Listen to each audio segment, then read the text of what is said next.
Hi, welcome back to another episode of Anyone Can Paint. I thought we'd do something a little bit different today.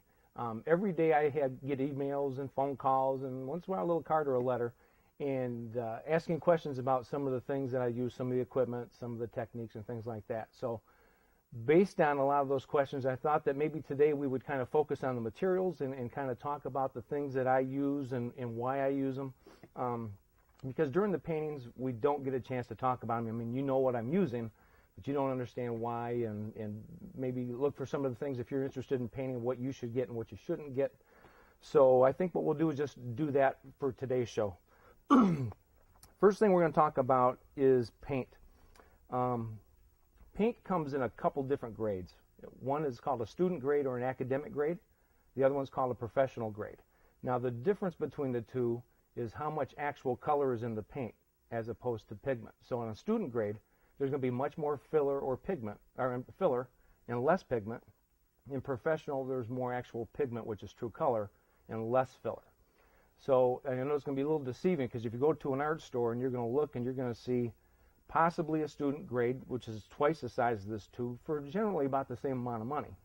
And then you'll see a tube like this. And your natural thing to say is like, geez, for almost the same money, I'm getting twice as much paint. Well, but there's a reason why you're getting twice as much paint is because it's not quite the quality. And you'll really notice that as you start to do the painting, it doesn't really cover real well. And so you end up using twice as much paint, so you're really not saving that much money, but it's really going to cause you some frustrations.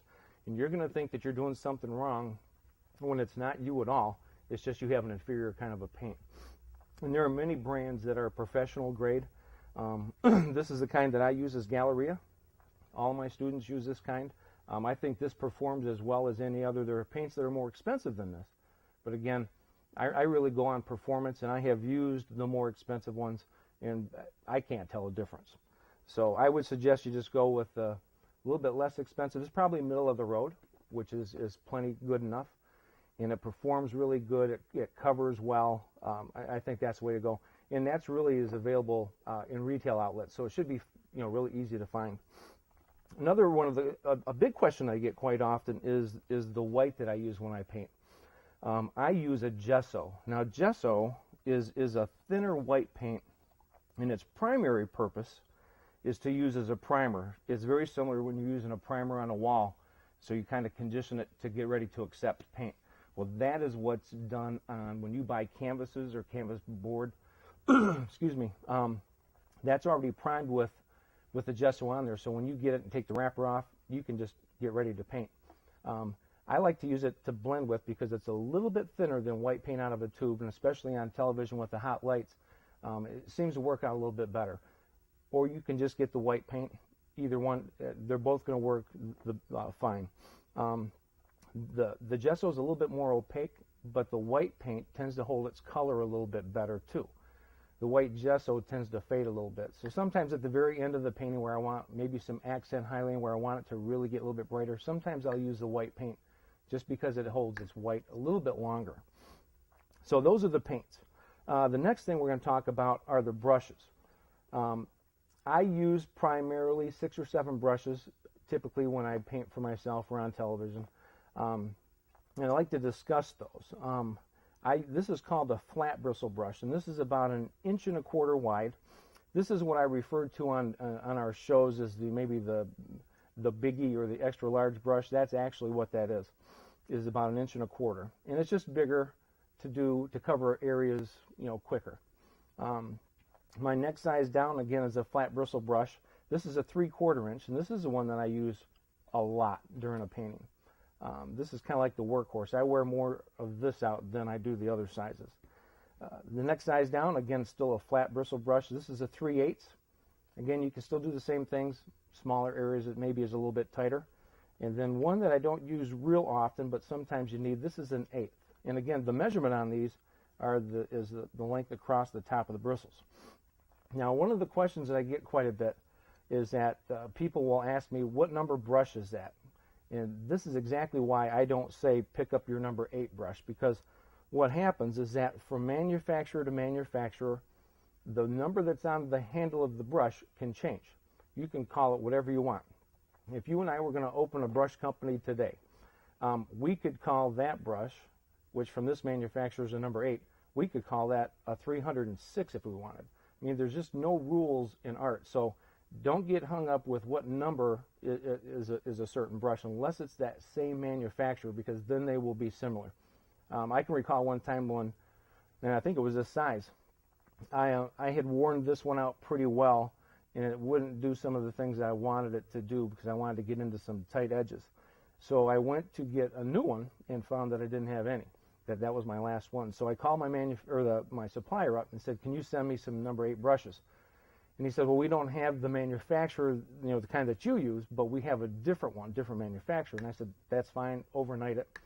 So the next day, I got 5 number 8 brushes from a different manufacturer, and they were like half the size. So again, forget about the number that's on the handle. Just kind of focus on what the length is on the top, how wide that is.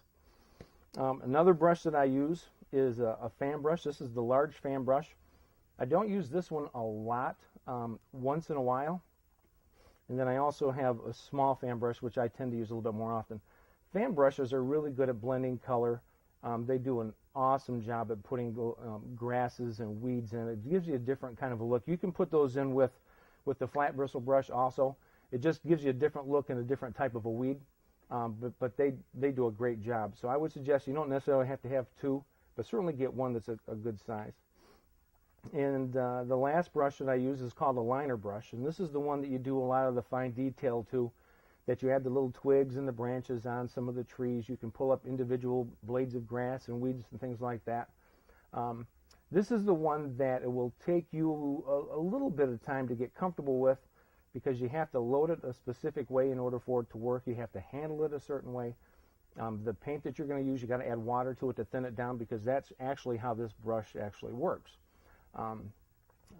In another show, when we start talking about techniques and things, I'll talk about that a little bit more and show you exactly how to load the brush and how to hold it and those kind of things. But a liner brush is a really nice thing to have. And then I use a toothbrush. And again, in another show with techniques, we'll go through and actually how I use this. But a toothbrush is a really good thing to use.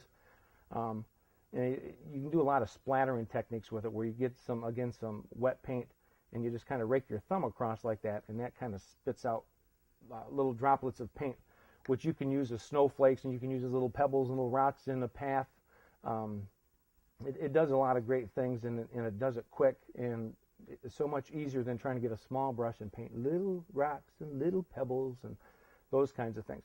I've even used that in a nighttime painting where there was a full moon, and we kind of spritzed some of that up there and kind of looked like there were stars up in the sky. So having a toothbrush is nice, but if you're going to use one, make sure you clean out real good so your spouse doesn't know that you use their toothbrush.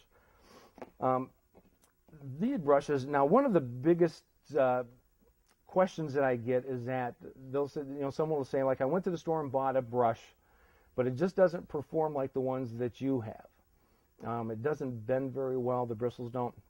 And what almost always happens is that they end up buying what's called a bright brush. Now, remember we talked about these are flat brushes, and that's the shape. And a bright is shaped very, very similar. So I'm going to show you the difference between the two. Now, the one that's in my left hand is a flat bristle brush. You can see that it's much taller than it is wide. Now, this one is a bright. And so if you just saw this by itself, you would probably consider that could be a flat. But if you hold them next to each other, now this is the same manufacturer, and if I hold them at where the end of the ferrule, which is the metal part, is the same, you can see that the bright, which is in my right hand, is much, much shorter bristles than the flat brush in my left. And what happens is that because these are much shorter, the bristles are stiffer. So a lot of techniques that we use where, we're bending the bristles pretty good sometimes, and that gives you that flexibility in order to blend and those kind of things. It doesn't work well with a bright. So you really got to pay attention, and it should have that on the handle, and that's pretty universal for manufacturer to manufacturer. Forget the number, but you can look to see what kind it is. If it's a bright, you don't want to mess with it. Flat is what you want, because this is because it's so short and stubby, it kind of scratches the paint, doesn't blend it very well. So stay away from bright, you want to get flat. All right, those are paints and brushes. Let's move over to the palette. Now, there are many, many different types of palettes that you can use. I mean, there's the kind that artists hold in their arms and stuff. That tends to be oils, which stays wet. With acrylics, they tend to want to dry sometimes, so you gotta be aware of that and be able to kind of deal with that. One of the ways that I do this, there's a company that's called Masterson, and they really specialize in this particular type of a palette. It's called a Stay Wet palette system. Now, I use it a little bit different than how the manufacturer likes you to use it, and I'll tell you how if you buy a brand new one. They come in about 3 different sizes, and I use all 3. The smallest one I use is probably 9 by 9. That's the one that I use when I go out and teach outside my studio. There's a medium size. It's got a yellow top on it. It's about a 12 by 12, which I use in my studio. And then this is the large one, which is like a 12 by 16 that I use when I'm painting personally or on television. Now, how this comes is that when you open this all up, you got the lid, of course, and you got the container. Inside that is going to be a sponge that's kind of dehydrated. It's all kind of shriveled up and smaller, and it's kind of all weird shape and things. And there's also going to be about 5 pieces of specialized paper. Now, how the system works is that you get the sponge and you soak it wet, and then it'll start to grow and expand and will fit right inside the whole container size. You get one of those pieces of paper, and it's kind of like a butcher type paper. It's just not regular paper. You get that wet, and you lay that on top of the sponge, and then you squirt your paints on top of the paper. So how this works is that the sponge is wet. It keeps the paper wet. With the paper being wet, it keeps your paints wet. And it works pretty good. What I don't like about it is that as you are mixing colors, because of all that moisture that's underneath, it keeps your paint wet. So if I took a couple colors and blended it over here, that's going to stay wet for a long, long time. Now, I don't really personally like that, because what tends to happen is that, as you know, I like to paint dark to light. So as you're going through the painting stage doing the underpainting, you have different piles of different colors all the way around. As you get towards the end of the painting, when you start highlighting, sometimes it's difficult to find some clean spots to put on light colors. Because you have to remember that as soon as you get light color and you bump into that dark color is still wet. So now that's going to affect your lighter color. So what I do is I try to do the benefit of both. And what I do is I get rid of the sponge, because it stays wet all the time. At some point it's going to get moldy. It's going to start falling apart. Been there, done that. The paper that you use on that is only good for one painting. And then you have to get rid of that and get a new one. So after a few paintings, you're going to have to go out and buy more paper. So I get rid of the paper, I get rid of the sponge, and what I do is I get a piece of double strength glass that fits in the entire size of the container. Now I get double strength because it's a little bit stronger. Single strength, it can snap real easy and crack, and it doesn't take much movement to do that. But I've used double strength glass in palettes for years and years, and I have never had one crack at all. So then what I do is I have the glass that's inside the container, then I get a piece of paper towel, and I fold this in half, and then fold it in half again. And then what I do is I put this on the inside of the palette. And then I squirt that down with water so that's really wet. And then what I do is I squirt my paints out on the paper towel that's wet. This leaves all this area that I can blend and mix colors. So after I've got done mixing that particular color, I don't want that anymore. So I want that to dry, because later on, in minutes, I can actually get other colors and mix on top of that, and it doesn't affect it at all. And then in order to keep your paints wet on this, I just simply get a mist bottle, which we'll talk about in a bit, and just kind of mist the top of the paints, keeps those wet, plus you're rehydrating your paper towel, which again keeps it wet from underneath. So I do like a modified stay wet version. Again, that's going to make this quite a bit heavier because the glass is going to be heavy, but it tends to work out pretty well. The nice thing is that when you're all done painting for the day, or let's say something happens and you have to cut your session short, all you got to do is mist again the top of your paint, and this is like an airtight lid that goes on top of this. And you just lock that all down, push that down, kind of like a Tupperware thing, but it doesn't burp on you. And that locks in the air. It keeps all of your paints moist. It keeps them very workable, and it keeps them like that for weeks. Let's say you can't paint for a week and a half, and then finally you got a couple hours you can do it.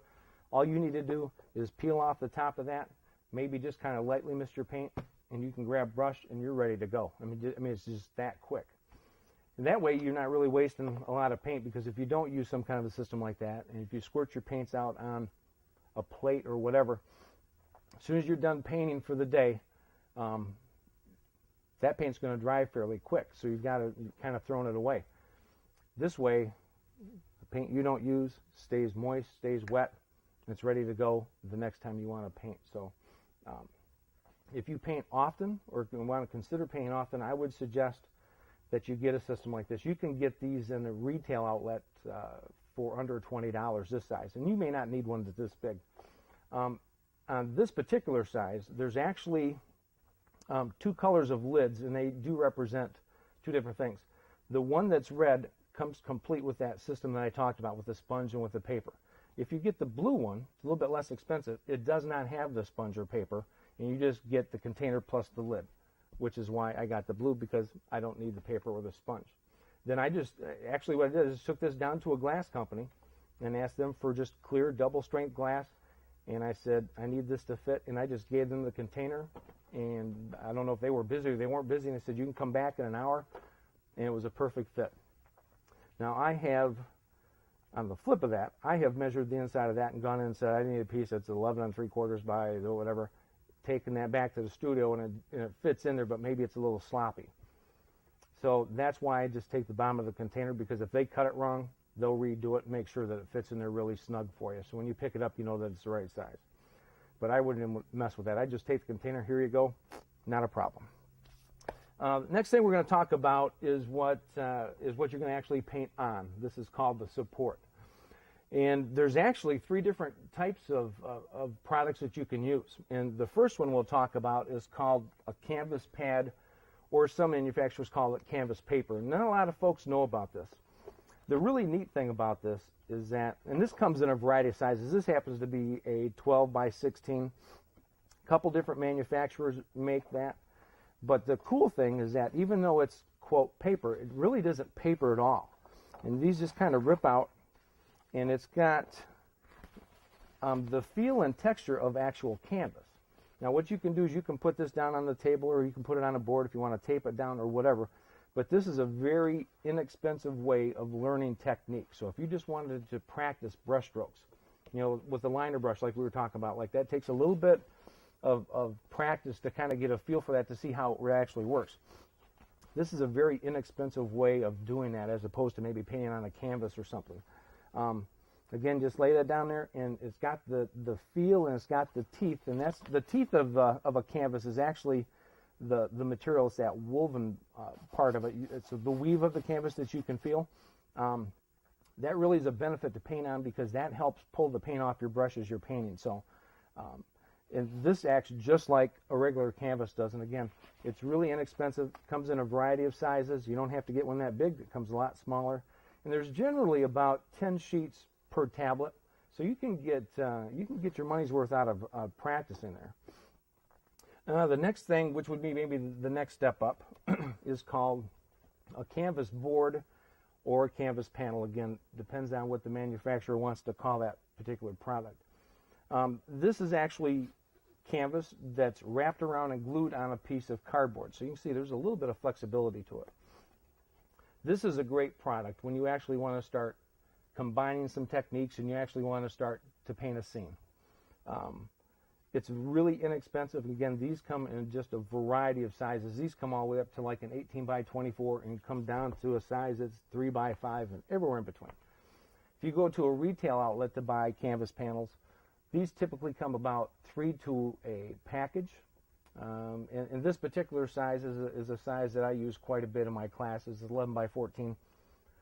I think at a retail outlet, around $5.50, $6, somewhere in there. So again, that's it's not horrible.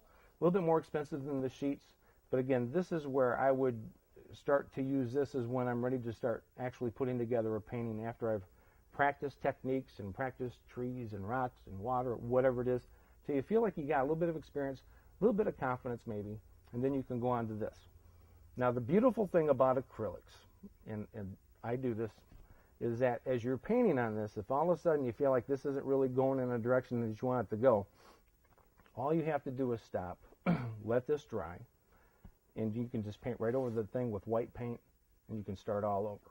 That's one of the things that I do when I'm teaching. The students will look up at my canvas panel, and they'll kind of see some streaks and things through there. And what I do is that, because I go through so many of these in the course of a week, is at the end of the week, I just use flat interior house paint that you can get anywhere, at a hardware store or wherever at. And I just get a big old house brush, and I just paint right over top of it. I just do one coat, and what it does is it knocks out 95% of the painting that's underneath there. And it's kind of funny because these canvas panels that I get are all individually wrapped. So when I'm starting to pack up for another class for tomorrow, let's say, I have to go through there and take the wrapper off each one of these. And you kind of get used to the weight of one of these. And so then I will go get one of my experienced canvas panels, and there could be 6, 7, 8, 10 paintings on there, and it's quite a bit heavier. But again, this is what you may want to use when you're ready to start putting a painting together and to do maybe your first painting or something. And the nice thing too is that this fits right into a standard size frame. And with acrylics, you don't have to use the piece of glass that comes with it. You can discard that, or you can use it either way. It's totally up to you. But these fit in real nice. They're not really thick, and they fit in those frames perfectly. And oftentimes those frames are for pictures, and they have that piece of cardboard that's that backing to kind of firm that up in the back. And you can just get rid of that because this is very firm all by itself. The last one that we're going to talk about is called a canvas. And this is the one that's got the wooden stretch bars on it. The canvas is actually overlapped and stapled on. And this is what you want to start painting with when you have paintings that you want to keep in frame and hang up over the mantle and put over your sofa, those kinds of things. This is the product that you find there in museums, in art galleries and things are going to be on the actual canvas itself. Just a couple little tips about this. These will always come with these little things in a package. And they could be wooden or they could be plastic. And what these are to tighten up the canvas itself. And these are corner supports. And you can see there's like little slots that are cut into each corner.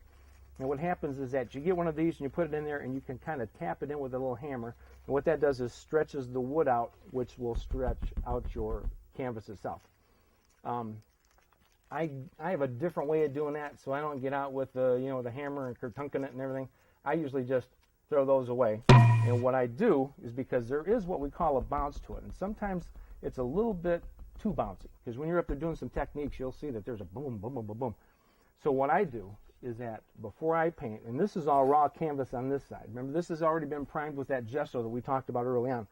Is I just spray this, and this is just water, and then I just put this on the easel and I just let it dry. And what happens is, because this part of the canvas is still raw, is that it shrinks, and it automatically will tighten this up. And I mean, if we had minutes to do this, I could beat on this, and you would see that you would hear it starting to tighten up just like a drum. I kind of like mine a little bit tighter than what they usually come. So instead of using the bars or those little pieces you go in there and hammering those all in and everything else, if you just simply spray a little bit of water on the back, that will shrink that canvas and really tighten it up real good, and that bounce just goes away. So, but this is the one you want to do when you're ready to start painting the ones that you're going to keep and maybe give as gifts or put in a museum or something like that. A couple other little things that you're going to need when you're painting is you're going to need some type of a water container. This can be anything you want it to be. If you want it to be an old coffee can, some type of a container, a bowl, cereal bowl, whatever it is, you're going to need some type of a container to put water in, because that's how you're going to clean your brush out. And you will notice, it's always kind of funny in classes, that obviously when you're cleaning the paint on your brush, your water is going to start turning colors. And it just drives some people just absolutely bonkers, and they've got to get up and clean it all the time. It doesn't really affect the performance of your paint. I mean, it can influence the color. So if you were doing a winter scene, and you tend to use the whites towards the end, that could influence that. So you may want to clean it for that. But generally, if you're doing any other spring, summer, or fall, that color that's in your water doesn't really affect it. But if it bothers you, just simply go change it, pour it right down the drain. It doesn't hurt your pipes. Just get new water in there, and you're ready to go. One thing that you do need big time is just a spray bottle. And you want to put this on mist. I don't know, hoping you can just see that. This will help keep your paints moist, and that's really important because acrylics do tend to dry. If you're painting outdoors, it's super important to have one of these. The worst case that I ever had was I was painting outdoors in a workshop over in Saugatuck, which is on the Lake Michigan side of Michigan, and I was right on the beach, and it was a windy day, as it usually is over there, and it was really tough. The sun was out big and bright, and I could feel my paint starting to gum up a little bit, so it was almost like I had a spray bottle in one hand, paintbrush in the other, because it was tough to keep them moist, but generally it's not that bad. A thing that's kind of cool to have if you're painting a lot, this is called a tube ringer. What this does is that this helps push all your paint up to the top of the tube. And you simply put it in there and you crinkle this up. Now you can see this is kind of flat, but watch how much paint gets pushed up to the top. And that's how much paint was in there, and it appeared to be flat anyways. That way you can get a lot of yield out of your paint. You can get like 99% of the paint out of these tubes if you have something like that. These generally are around $15, and it works great on toothpaste. So you can get your money back on this. I mean, just by doing a few tubes of paint, a couple tubes of toothpaste, you got your money back. One last thing that I tend to use often is called vine charcoal. This is soft, and it's just a little stick of charcoal. It comes a little bit longer. But this is what I use when you look in the beginning, or the first episode of a painting, when you kind of see that I've got it sketched out. This is what I use. And I only do that to kind of block in shape so I can get sizes and positions where it goes. If you put something on there, you don't like it, you just get a piece of paper towel, wipes right off. When you're ready to paint, you can paint right over top of it. It doesn't affect your paint at all. So that is pretty much what I use often, and you'll see it used during the show. So I hope that gives you a little bit more information on how to use it, why I use it. But it's especially the brush. Make sure you get flat. Well, I think that's going to wrap up for today.